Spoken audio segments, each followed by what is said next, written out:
Hi everyone, welcome to the Oneness Leadership Podcast. I'm the host, Namita Mankar, and I'm also the co founder of Second Spring Health, where we focus to help women in midlife on perimenopause stage, where we are helping them by blending ancient wisdom like Ayurveda and traditional Chinese medicine with modern science to give them personalized insight to increase their self awareness. Today, I'm excited to have my co founder, Dr. Neelam Kharod, as part of this podcast. And I would now pass on to her to introduce and give you a little bit more information about Second Spring Health. Thanks, Namita. So I'm Dr. Neelam Sell, and by training, I'm a pediatrician, but I decided to join Namita in this adventure because I'm a woman passing through this stage, and I decided to pause my career and focus on my own wellness. And this was the perfect timing to begin this journey in looking into ancient wisdom as a companion to traditional medical care. And I'm excited to be a part of this with Namita. Thank you. So I would like to ask you some questions, and we can give knowledge about what Second Spring Health is in depth to our listeners. What do you wish more women knew about their bodies before they started doubting themselves? I think I wish women knew that their bodies are communicating with them, that they need to pay attention and listen and not just push themselves to do everything that they need to do to get through their day, whether it's for their job, for their children, for their aging parents. Women tend to think of themselves last. And I think that our bodies start to talk to us when we do that, and we need to listen. No, that totally makes sense. If a woman watching or listening, this has been told everything looks normal, what would you want her to hear right now? I think as a physician, I can understand when the doctor or provider says everything is normal. They're looking at tests, they're looking at numbers, they're looking at, different measurements. Things can be normal in that area, and you can still feel bad and you can still feel off. And I think that that is a time where you need to advocate for yourself and say, yeah, okay, maybe there's not a pathological issue going on, but this is how I feel. And women and intuition is 100% correct. Your body is how you perceive your body is more important than those numbers. And while there may be no medical problem, there may still be changes going on. Yeah, no, totally. And I can relate with this situation where my blood test looked normal and I had pain everywhere in my body. And I found my answer through holistic practices. And that's one of the reasons this drives me to help many other women, as we discussed. And I think that's where, there's a little bit of a split. Western medicine is really good at certain things, but the ancient wisdom or non-traditional medicine also can be available when Western medicine doesn't address a problem. Yeah, totally, totally makes sense. Okay, so moving on to the next question. How is midlife less about fixing symptoms and more about listening differently? So I think with midlife, again, you may not have a pathology, right? But you may have it may be a little harder to go up the steps. It may be, your body may hurt a little bit when you lay down to sleep at night. And, you know, you don't necessarily need to, take a pill for that, but you need to acknowledge it and say, maybe is there something I could be doing to help myself a little bit? My body is changing. I'm, I every day that goes by, your body changes. And, could it be that I need to listen to these symptoms and say, maybe I need to do a little stretching. Maybe I need to do a little more functional movement. Maybe I need to think about what I'm putting in my mouth and my diet. And is there anything that could be part of this? Is there anything that could help me that I could, include in my diet or day, whether it's sleep or, taking a vitamin. There's different things that don't necessarily fix problems, but that can help. Yeah, no, it totally makes sense. And other day when I mentioned to you how tired and a little bit depressed I was feeling, and you mentioned to me take ashwagandha, and that really helped. And that's not like I need to take every day, but those little care and personalized insight that I can get from you and we are providing through this app is invaluable. I think I use it myself too. Like some days where I'm like feeling a little like sluggish. I first think, did I drink enough water today? Let me go drink some water. Then I'm like, let me go and get some fresh air and sunlight. I have been inside all day. And just even those little things can make a difference. I didn't need a cup of coffee or, like a stimulant. I needed just to think about those things that I could do that were natural. No, that's helpful. Thank you. What changes when we stop seeing this phase as something to get through and start seeing it as something to grow into? Yeah, so I mean, I think I personally looked at it this way as a like a signal of, maybe it's time to think a little differently, change things up a little bit.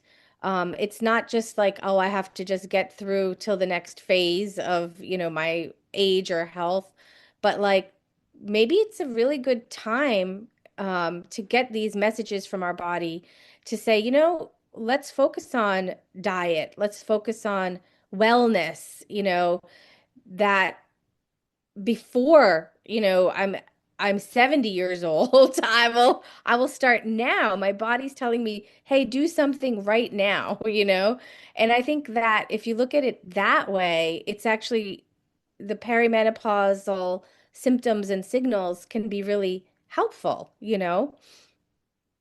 Yeah, it leads to your body's wisdom. And when I was doing some customer discovery interview, many women thought that once it's done, it's done. But honestly, this is starting. This is starting to listen to your body differently. And more you listen to yourself, you can have better longevity. Exactly. So, in your experience, what questions are women not being asked in standard medical visits? I think that how is your energy? Do you Do you feel any of these changes coming on? I mean, it doesn't magically like hit when you hit a certain age. It's different for everyone. I noticed, I'll tell you, I noticed that I wasn't as strong as I used to be. So I had lost some muscle mass. And I was like, oh no, I can't. I have a lot of things I need to do every day. I can't lose muscle. So that motivated me to, talk to my doctor and say, what can I do? Um, and I think that doctors need to ask more about, sleep, about diet,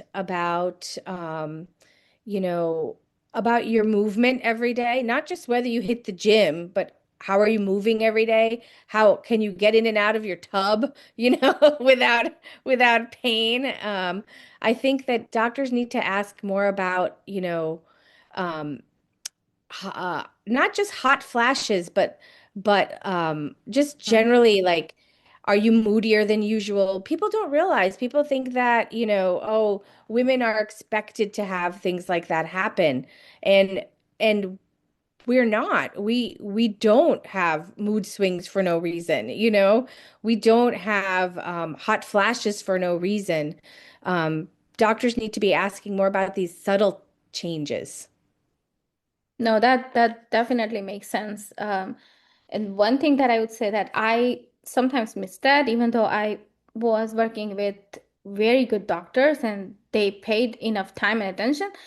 Um, in my experience, these questions I was being asked more when I visited holistic practitioners like acupuncturists, and that really helped me. So thank you for sharing this. What parts of a woman's daily life are rarely considered but deeply shape her symptoms?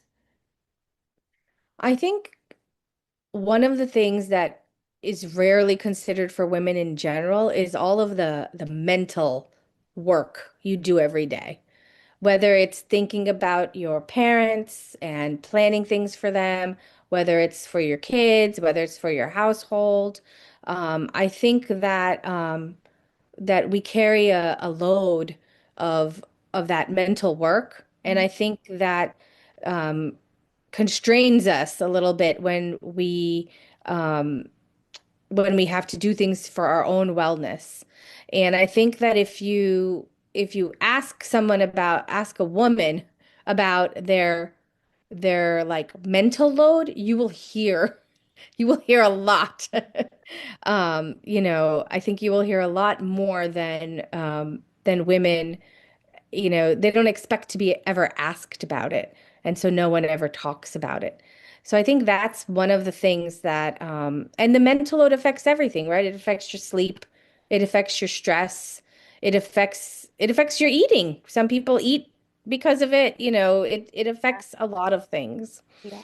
Emotional eating. Then because they are somewhere feeling empty, I would guess, and they try to fill that void with food or something else. Mm-hmm. No, that totally makes sense. Let me go to my next question. What do you think so many women feel unseen even when they are doing everything right? I think that having a community of people going through the similar situation is where we're not at that point, right? I mean, I go to the gym, I see other people my age, but we don't interact, you know. Everybody's got their earbuds on, and you know, I think having some way to communicate, to talk about it is where I think would help people to be seen. And I think that, you know, I'm hoping that with our wellness app that it'll give people a place to share, you know, and communicate with other people that are going through the same thing. No, definitely. That's something we want to have community building.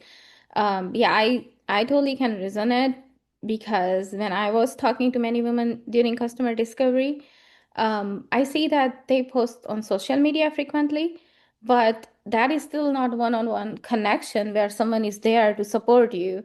Some of them found that through their friends group, but mostly the gap I saw is that as much as partners want to support, they don't understand. So I think raising awareness overall could also help entire family because this is not just affecting women, it's affecting partner, it's affecting kids.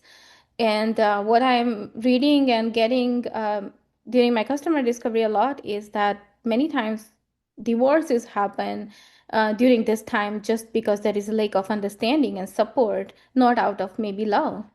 So, And like I was saying, like women can have mood changes yeah, and sleep patterns change and makes you irritable and it's not because you suddenly changed as a person, right? Like you just need some understanding that your body is changing. So, totally. Okay. So, about lifestyle, what are some subtle lifestyle shifts that can create big changes without adding more pressure? I think that sleep can be huge. I think people are not sleeping enough, or the quality of their sleep is not as good. People are staying up, you know, on their phones, you know, or on their social media. Um, True. I think that that's a huge one. I think focusing on like mindfulness in general. So, mindfulness when you're eating, mindfulness um, when you are exercising, and not just exercising to hit a number every day, but exercising for function, so taking the steps, parking in the end of the parking lot, and walking. Those kinds of things can really be small, but they can really make a big difference. They're subtle, that you don't have to think about it. You don't have to go anywhere. You don't have to plan anything. But you can, instead of standing around the kitchen and eating, you can put it in a nice plate, sit down and eat your meal. You Yes. can say, I'm gonna take 5 extra minutes and I'm gonna walk up the steps, to the instead of taking the elevator. Those are the kinds of things I think that can make a big difference. That makes sense. Small habits. Yeah. How do food, herbs, and daily rhythms become a conversation with a body rather than a set of rules? Yeah, so I mean, I do this unconsciously now because I grew up doing it. So when you're cold, you don't drink ice water. You drink something warm. You make a tea. You put ginger in it. You put cinnamon in it. These things are warming. Again, for me, these are just part of how I operate. But I think for a lot of people, they don't know this. That's some of the things that we hope to share, I think, with Second Spring Health is how you listen to your body and then you put something in it that addresses it. When your stomach is feeling a little off, maybe don't have sushi dinner. Like that's the day to have some rice, some yogurt, some easy food. If you don't like, ethnic food, then that's the day to have some soup and toast, right? Like, you have to really pay attention to your body. You don't just do whatever you were going to do anyway without listening to your body, So I think that's where herbs, diet, and lifestyle have to be a conversation. You can't just, say, oh, this is my menu for the week, and then, you have a headache and you're like, maybe I shouldn't eat that. You have to be, I think being flexible is as big of part of the lifestyle change as anything. Yeah, no, that makes sense. I learned as I started paying more attention that some of the acidic fruits I cannot eat after late afternoon, but I can eat that in the morning. So really, like timing mattered to me, and Ayurveda backs that up.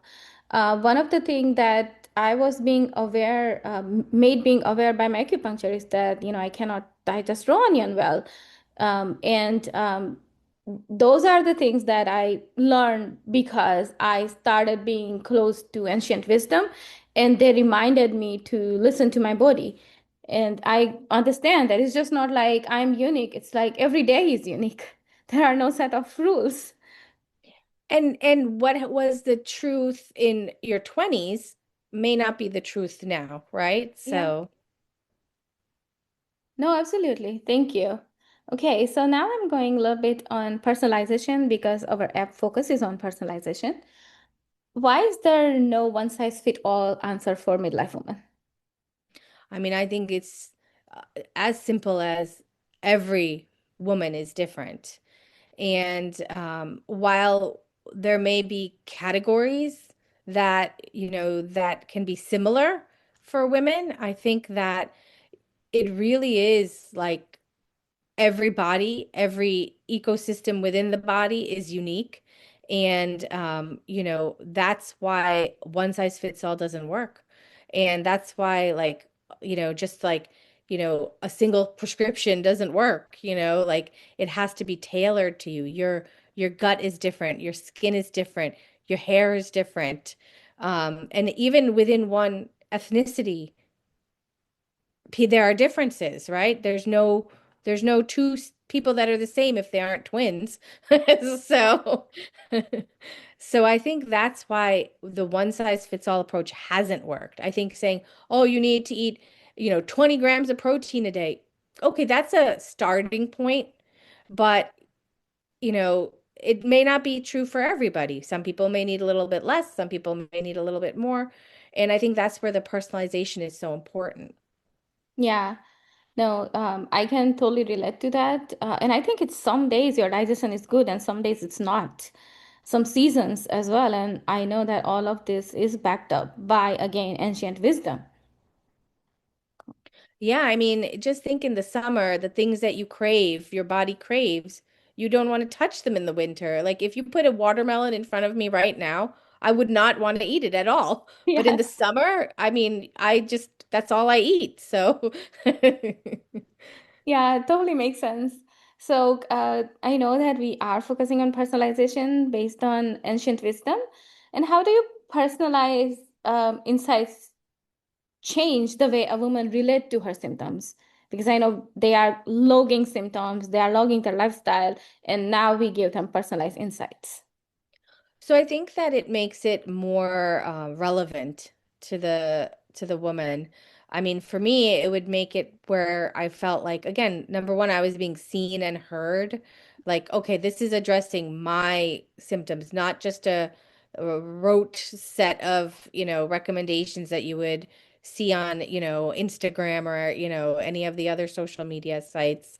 But that it really is tailored to what I put in. If I'm having more trouble with sleep than I am with my digestion, then I don't want to get a bunch of, recommendations for diet, right? Like, I think that's where that being seen and heard is going to be, valued, that it's addressing the problems that each unique woman is putting in by logging her symptoms and saying, oh, this is a little area where you could use a boost, and maybe they didn't even recognize that that was an area that could be improved.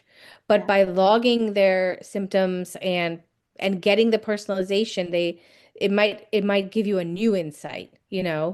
and a new recommendation, like, oh, I never thought about, that maybe I need to drink more water. I thought I was drinking plenty, but here's the data and here's the recommendation and here's what my body is telling me.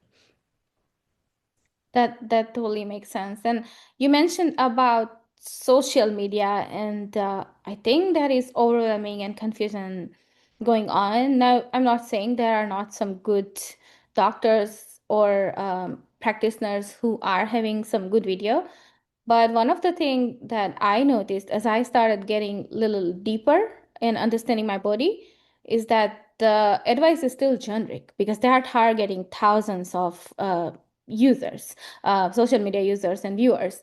So one of the example that I want to share is that a legitimate doctor shares about kapha, vata, and pitta, the three Yeah. ways how body types are in Ayurveda. But my body is mix of two, and that's again very unique. And social media cannot answer that and give that straight information. Only personalized. Or Yeah. or if your mind is vada and your body is kapha, Yeah, like there's a battle going on all the time, right? So exactly. And at least social media videos and information is not there yet.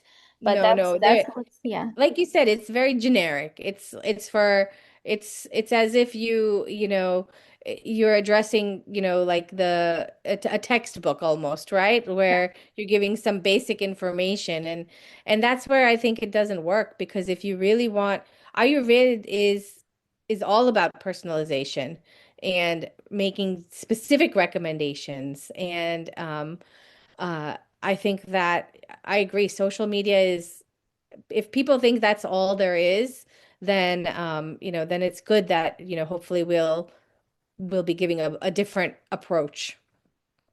Yeah, no, that totally makes sense. Okay, so now I know that we discussed about self-intended women when they'll use this app. You came up with that idea. So what do you see shift when a woman understands her own patterns instead of comparing herself to others? Yeah, I think that that part of it is um taking the action into your own hands, where you are taking the lead and being intentional about it. I think that getting a list of things to do from someone else um, never works. No one follows it. No one follows through. Um, and it never really makes any big change. But if you take agency and you say, I really feel like I want to do something different and participate in your own wellness, I think you're more likely to benefit from it. I think that it just shows where you are mentally, that you're ready to be be a more active leader in your wellness, and not just sit and listen to your doctor tell you, oh, you should do this, oh, you should do that, or your mother or your auntie or your friend, right? Like you are the one who is saying, I'm going to do something now. Yeah, and I think you brought up a very good point. Women are somehow prone to listen to everyone, and people are ready to give advice. And so I think that creates only more confusion. But this app helps them to take their power back. And it's advice based on what you put in. So you're not no one else is adjusting it to their reality. This Yeah. is very much like you're putting in your concerns, and you're getting some data-driven, Mhm. uh, objective but personalized recommendations. Yeah. It's like we are giving you enough data now so that you can trust your intuition. Yeah. It's just not you are imagining. Yes, I mean, you thought And it it's not was. the end. It's not like this is it and this is all you do. You can take that. If you say, this didn't work for me, but this did, that's great. You know, um, you can take a more active role, and it's not like you have to follow instructions. It's a dialogue. If something didn't work, then the next time, then we know that for the next time. Yeah, exactly. So I think this is very important because there are streams and everyone is expert, and that's how, the world is seeing. But we are combining both modern science and ancient wisdom. So how do you see modern science and ancient wisdom working together rather than competing? So I think it's important for everyone to know that ancient wisdom is based in data. So we're not relying on anecdotes, stories. You know, we're pulling data from different modes of non-traditional medicine, and using that to create these recommendations. I think modern medicine is based on data and evidence, so that's where we are going to be similar, but we're not overly focused on finding a pathology, um, like modern medicine is. We are just focusing on, you know, treatment in a way, right? Like treatment in the sense of, what are things you can do to help alleviate symptoms, help address concerns. And that's where I feel like that this comes together.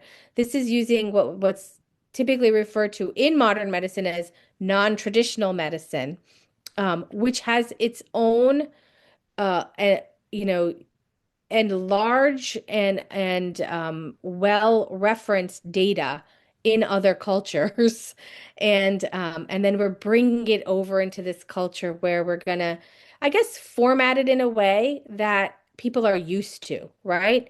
Where you put in a symptom and you get a recommendation. And I think that's kind of how we're kind of making it. We're taking this large pool of information on wellness from other traditions and then putting it in a way using data and evidence in a way that people are used to using.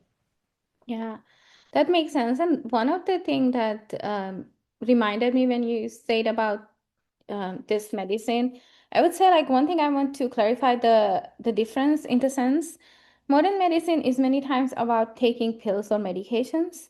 Um, and when people try to think now the alternate medications, they think of in terms of supplements. But I think how we are approaching this is herbs, lifestyle, food, sleep.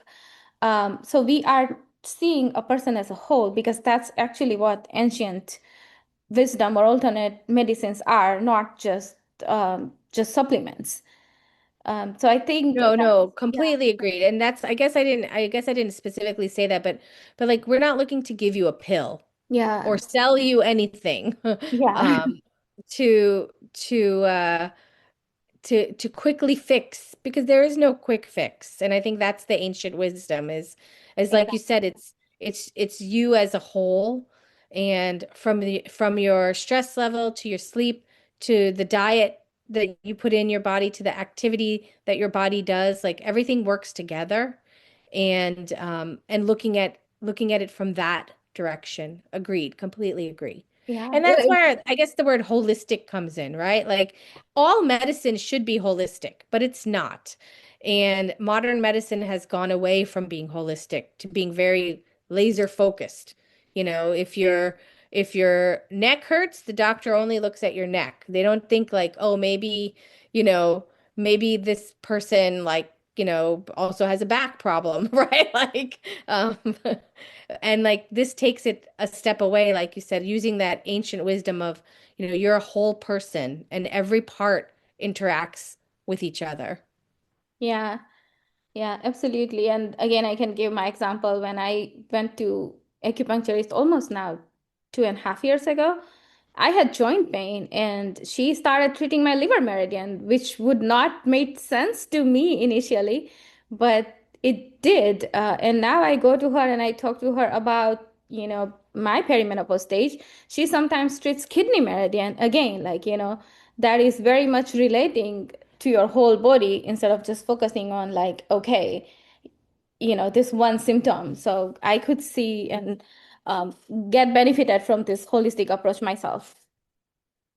Okay. And I think people forget that, that part of what the holistic providers do is provide like some different things than a Western doctor does. Like a massage therapist, the very act of touching skin activates parts of our brain, not just relieves that muscle pain, and that can be very powerful. And I think people forget like that there's different parts to everything. And the fact that it's not a pill doesn't mean that it's not helpful. No, that's true. Thanks a lot for saying that. Okay. So, what message would you like to give to women through Second Spring? If we have one message that we want to give today, what would that be? I think that the message that, if I was logged on and using it, I would like to know is that these small changes and the act of participating in Second Spring is already going to be making a difference.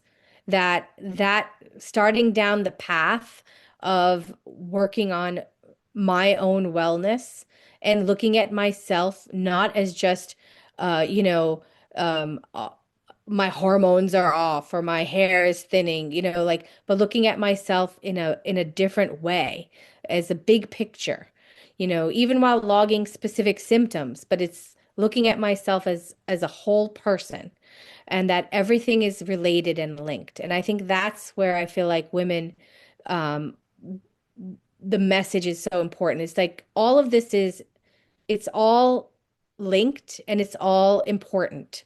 And that is where I think that our message can be valuable. Yeah, no, no, That totally makes sense. And I think talking from my experience, I'm pretty sure that women would feel like, oh, geez, why did I gain 2 pounds? And I'm pretty sure like those ups and downs would happen, but ultimately it's about your long-term health. That's what we are giving. And again, wellness, right? Like wellness is a word that people throw around, but it's about the good feelings too, right? Like the good things that happen, not always focusing on the negative things that happen in this stage either. Like there are a lot of good things about this stage in life. And, again, focusing on that wellness. A lot of us are finally in a position where we can, like myself, I can finally take some time and focus on my own wellness. And isn't that a good thing, right? Like, Yeah. so I think using that word wellness and really knowing what it means, and not just focusing on illness, right? So, I think that's very positive meaning that you are giving because you're right. Generally, people are like, what's wrong with me? And here I see all this wrong. But sometimes we want to take the pose and applaud us for little good habits, little timing that we have that we did not before. yep. Okay. So I think we are almost at the closing of the podcast. And let me ask you some of the closing questions. What would you say to the woman who feels like her body has betrayed her? Yeah, I mean, I see it all around me. I guess my body, I never gave it too much credit anyway. So, but I think that aging and changing is is harder for women. We're expected to be youthful and beautiful and fit and firm, I mean, who can do that, right? I think that for women to not to think your body betrayed you, but that your body is going through a journey and you can't expect it to be 5, 16, 25. Those journeys were different, and now it's, maybe looking at it like this is to be expected. And while you can, you know, work to be well and be healthy, there are some things that just don't reverse. And, chasing that is not healthy. Again, to focus on strength, to focus on energy, and not to focus on the appearance that maybe you once had.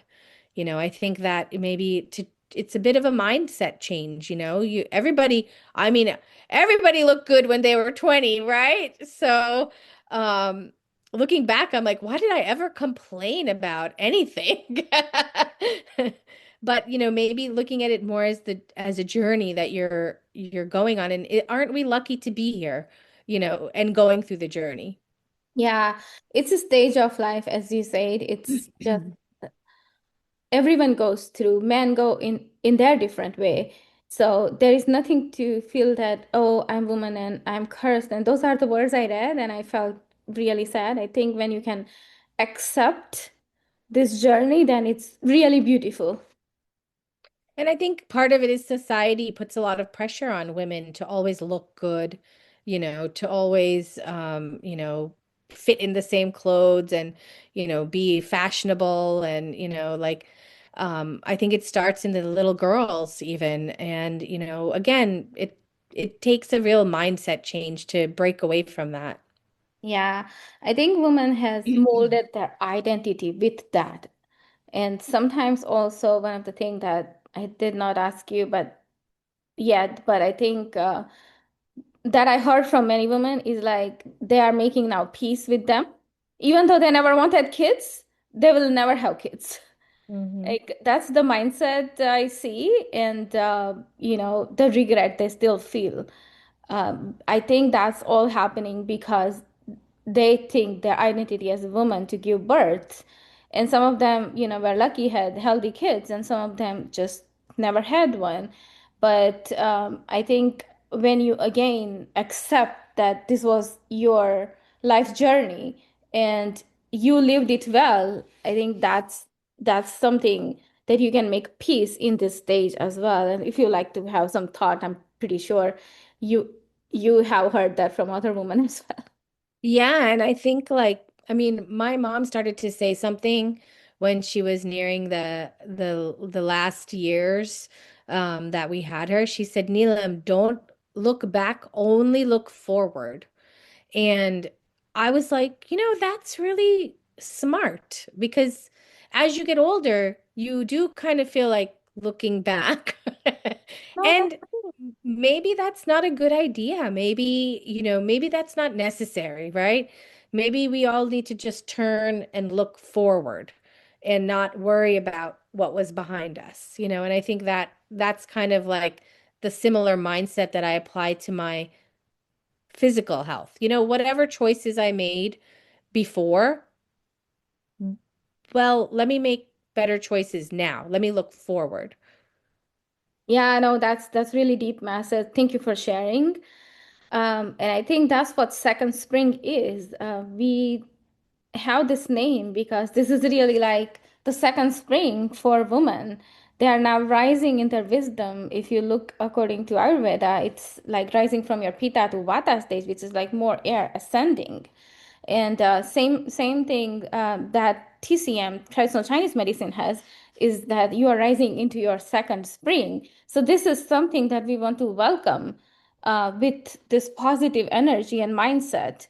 And that's why we are working together on this app to help not only with women's health, but in broader vision, we are actually helping this earth to have more peace because women's health affects kids, women's health affects work environment, partners, women's health affects everyone. And when we work on having one right thing, other things will also fall in place. So, yeah, Yeah, and I love the name Second Spring for that reason. I think it is a time to reflect and grow, right? And again, maybe you didn't do things perfectly, before, and this is a new opportunity, right? A new time to develop yourself. okay. Yeah, no. So thank you for joining me. We have LinkedIn presence. We also have secondspringhealth.ai website that people can follow. Um, I also send out newsletter. Everything is approved by Dr. Neelam because we send out everything research and evidence based only. But we send out some of the tips. Sometimes we have recipes. Sometimes we have latest news. In fact, one just went out today. So we would like you to follow us and join us. We both are on LinkedIn. I am also on Instagram. Please stay in touch. Perimenopause, midlife women are definitely our first audience. It doesn't mean we are not helping other women to be proactive. Women who have passed perimenopause stage and are in menopause, they can also benefit. And Neelam, if you would like to have any closing sentences for our audience. Yeah, I think that Second Spring is we're targeting women that are going through these changes of perimenopause and midlife.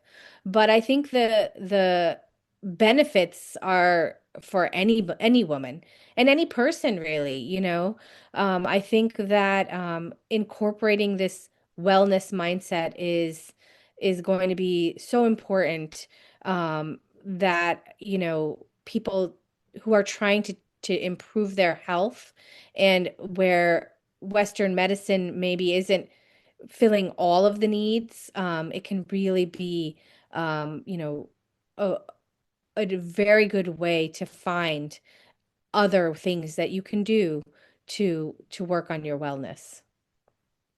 Thank you. Thank you for your time. And I am looking forward to get feedback from our listeners and viewers. So please message me on LinkedIn, or we have also joined our newsletter on website You can reach out to me in multiple ways, not that hard. I'm looking forward to get your feedback. Thank you, everyone, for joining us. Thank you, Namita.